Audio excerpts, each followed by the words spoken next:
Sudiro aku sayu tono kuho sayu tono kuho sayu tono kuho Yesus Sudiro aku sayu tono kuho. Sebelum kita masuk ke pembacaan kebenaran firman Tuhan, terlebih dahulu kita berdoa. Kita berdoa. Bapa di surga, Bapa yang sungguh maha baik, yang selalu menyertai kami di dalam kehidupan kami. Tuhan, di pagi hari ini, renungan harian akan disampaikan hamba-Mu, kiranya Roh Kudus-Mu beserta kami supaya kebenaran firman-Mu bisa dimengerti oleh para pendengar. Di dalam nama Tuhan Yesus Kristus, kami berdoa dan mengucap syukur. Amin. Shalom. Saudara yang terkasih di dalam nama Tuhan Yesus Kristus, firman Tuhan sebagai renungan harian tanggal 8 November 2024 tertulis di dalam kitab Matius pasal yang ke-9 ayat yang ke-36. Demikian firman Tuhan. Melihat orang banyak itu, tergeraklah hati Yesus oleh belas kasihan kepada mereka. Karena mereka lelah dan terlantar seperti domba yang tidak bergembala. Demikian pembacaan firman Tuhan. Saudara yang terkasih dalam nama Tuhan Yesus Kristus, perikop nas ini kami coba mengambil satu kesimpulan bagaimana kita memiliki belas kasihan dari Tuhan Yesus Kristus. Yang pertama, belas kasihan yang dari Tuhan Yesus itu, Dia tidak mengenal apa yang namanya kesibukan. Karena kita tahu, karena kesibukan-kesibukan yang kita alami di dalam kehidupan kita sehari-hari, kita tidak pernah memperhatikan orang-orang yang di sekitar kita.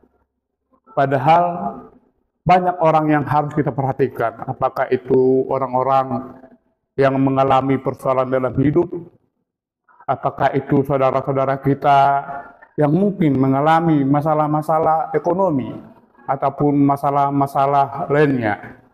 Juga teman-teman kita yang mungkin juga mengalami persoalan-persoalan, itu terabaikan oleh kegiatan-kegiatan ataupun kesibukan yang kita alami, akhirnya kita tidak pernah memperhatikan mereka. Belas kasihan yang Tuhan maksudkan di dalam nas ini bukan seperti itu. Ketika Yesus berjalan di kota-kota dan di desa-desa, Dia masih menyempatkan diri menyembuhkan orang-orang sakit. Dia tidak terlena dengan kesibukan pengajaran ataupun penyampaian firman itu. Dia memperhatikan orang-orang sakit, orang-orang miskin, dan dia memberikan perhatian khusus untuk itu. Seperti bisa kita baca di dalam nas ini, pasal yang ke-35, demikian bunyinya, demikianlah Yesus berkeliling ke semua kota dan desa. Ia mengajar dalam rumah-rumah ibadah dan memberitakan Injil Kerajaan Surga, serta melenyapkan segala penyakit dan kelemahan. Di dalam kegiatan-kegiatan kesibukan Tuhan Yesus Kristus, Dia masih menyempatkan diri untuk menyembuhkan orang-orang sakit, orang-orang yang lemah. Dia memperhatikan. Belas kasihan yang kedua yang Tuhan harapkan bisa kita laksanakan dalam kehidupan kita sehari-hari, yaitu belas kasihan yang bisa memperhatikan keperluan-keperluan orang di sekitar kita. Sering kita di dalam perjalanan, misalnya di tengah-tengah kota, kita memperhatikan orang-orang yang membutuhkan perhatian, kita hanya bisa mengucap kasihan ya, tapi kita tidak pernah memberikan kesempatan pada diri kita untuk membantu mereka. Dalam arti kalau mengucapkan rasa kasihan itu memang paling gampang dialami oleh setiap manusia. Yang Tuhan harapkan dalam nas ini, janganlah kita hanya mengucapkan rasa kasihan tanpa melakukan tindakan ataupun perbuatan untuk menolong orang-orang yang kita kasihani tersebut. Seperti yang tertulis dalam nas pasal yang ke-9 ayat 36 itu, ketika dia melihat orang-orang terlantar, tergeraklah hati Yesus. Muncullah belas kasihannya karena mereka lelah dan terlantar seperti domba yang kehilangan gembalanya. Yang dimasukkan di dalam nas ini adalah orang-orang yang terlantar, orang-orang yang seperti kehilangan gembala, domba yang kehilangan gembalanya. Itu betul-betul menjadi fokus perhatian Yesus, yang memunculkan belas kasihan Yesus itu tercurah kepada mereka.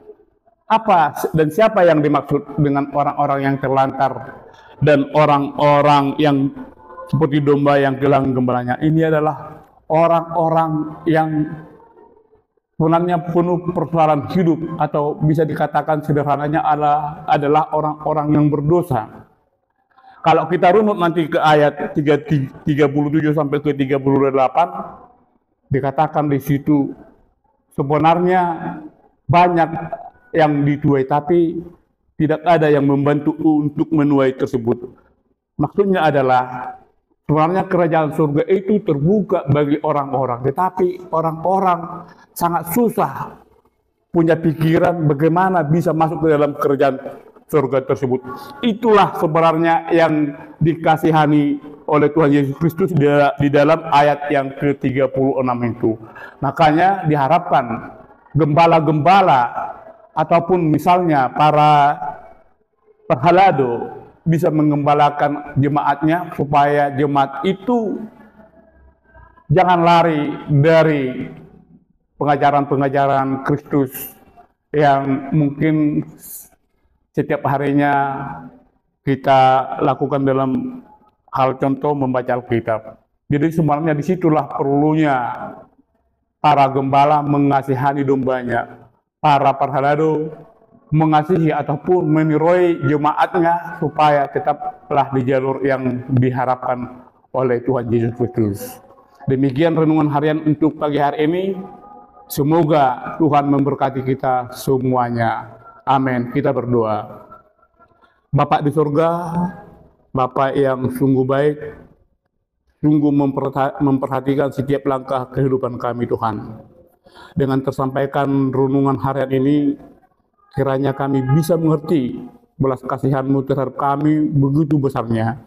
Dan Tuhan mengharapkan kami supaya juga seperti itu melihat orang-orang yang perlu kami belas kasihani, Tuhan. Seperti belas kasihan-Mu terhadap kami. Demikian Tuhan, renungan harian, kiranya Tuhan beserta kami dalam kami menjalani kehidupan kami. Amin. Horas.